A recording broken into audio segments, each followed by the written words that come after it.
You ask Tiger to calculate. This deals with finding the midpoint between 2 points. The midpoint between the 2 points is 10.5, negative 60.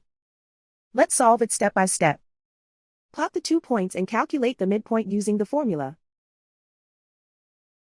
The coordinates of point 1 are, x1 equals negative 16, y1 equals negative 96. The coordinates of point 2 are, x2 equals 37, y2 equals negative 24. PM represents the midpoint of the 2 points.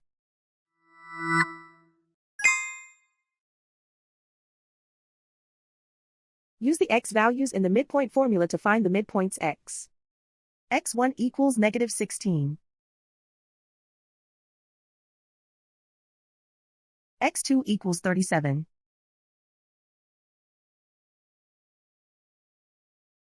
Simplify the arithmetic.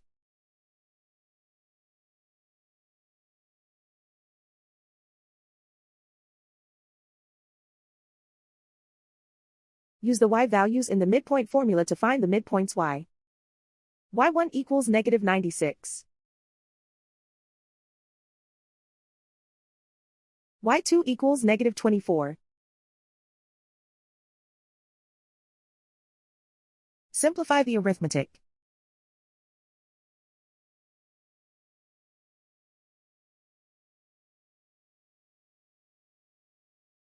And so, the midpoint is 10.5, negative 60.